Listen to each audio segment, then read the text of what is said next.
What is going on, guys? Welcome back to the channel. If you thought the drama in Dallas ended when Micah Parsons got traded to Green Bay back in August, oh man, you were wrong. The season might be over, but the war of words is just getting started. We have to talk about what happened this Thursday because Micah Parsons just went nuclear on social media. And honestly, whether you love him or hate him, you kind of have to respect the pettiness. Here's the situation. The Dallas Cowboys just finished a disastrous 2025 season. They missed the playoffs. Again. They are staring down the barrel of 30 consecutive years without a Super Bowl appearance. The defense fell off a cliff. And where was their former superstar Micah Parsons? He was on X, formerly Twitter, watching the Cowboys' defensive coordinator explain why they were so bad. And he was laughing. Literally, Micah posted a string of laughing emojis reacting to the Cowboys' failure. But then he got serious. He didn't just mock the team, he took direct aim at the man at the top. He called out Jerry Jones specifically for slandering his name. Today, we are going deep into this feud. We're going to look at the secret negotiations, Jerry's wild comments about agents telling him to stick it, and why Micah feels vindicated even though his own season in Green Bay ended with an injury. Buckle up, Cowboys Nation. This one gets messy. Let's look at the tweet that set the internet on fire. Micah wrote, quote, "Y'all want me to feel bad? Jerry Jones slandered my name to Cowboys media and national media for months. So I do think I can react to comment if I want to." That is a heavy word, guys. Slander. Usually, when players leave a team, you get the PR robotic answer. Oh, I have nothing but love for the organization. Not Micah. Micah is stripping away the PR filter and telling us exactly how he feels. He feels betrayed. Think back to July and August. Remember the narrative coming out of Dallas? It was all about Micah's durability. It was about him being difficult. Jerry Jones was going on radio shows planting these seeds that Micah wasn't worth the guaranteed money because he gets hurt. Micah clearly heard all of that, and now that he's out of the building, he's letting us know that he believes those narratives were manufactured by the owner to lower his price or justify trading him. It's the classic Jerry Jones playbook, right? We've seen it with other players. But Micah isn't taking the high road here. He's saying, "You tried to ruin my reputation, so don't expect me to cry when your defense collapses without me." Now, what triggered this latest rant? It was a quote from the Cowboys' own coaching staff.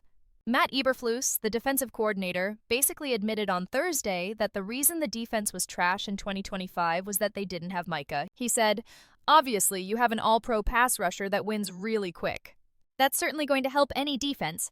He even compared Micah's impact to Myles Garrett. Eberflus tried to clean it up by saying, "You can't look back, it is what it is."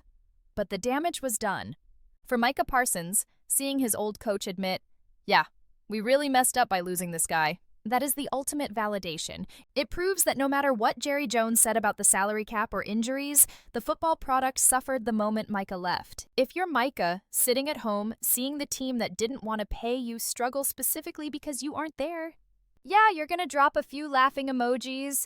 It's human nature. But to really understand the hate here, we have to go back to why the trade happened.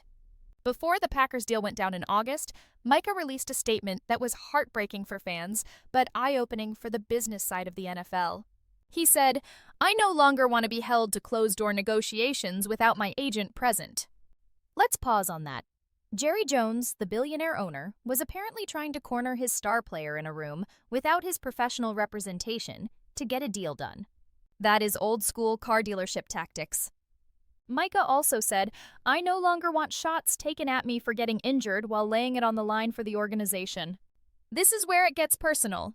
Jerry Jones went on record in July saying, "He was hurt 6 games last year, seriously. I remember signing a player for the highest paid. And he got knocked out 2/3 of the year." Jerry was publicly devaluing his own asset. He was counting Micah's pockets, while Micah was counting his bruises. When an owner starts using your injuries you got playing for him, against you in negotiations, the relationship is dead.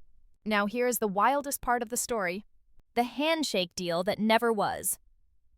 Jerry Jones went on Michael Irvin's show and claimed that he and Micah actually had a deal. Jerry claims they agreed on the terms, the guarantees, the money, everything. He says it would have made Micah the highest paid non-QB in history. So what happened? According to Jerry, the agent, Jerry claims that when they tried to send the paper to the agent told them to, and I quote, "stick it up our all." Jerry painted a picture where Micah was a willing participant, but his greedy agent blew it up to get more money. But listening to Micah now, it sounds like Micah was never comfortable with those just me and Jerry talks. He wanted his agent there to protect him from exactly what happened, narratives being spun against him. Jerry said, "The world would know that I want Micah if they knew what I offered him." Well, Jerry, the world also knows that you traded him. So clearly the offer wasn't enough to fix the respect that was broken. So here we are in January 2026. The dust has settled. Who won? Honestly, nobody. The Cowboys missed the playoffs. Their defense was a shell of itself. They extended their streak of irrelevance to 3 decades. Jerry Jones saved some money, but he lost the locker room and the faith of the fan base. On the other side, Micah got his trade to Green Bay.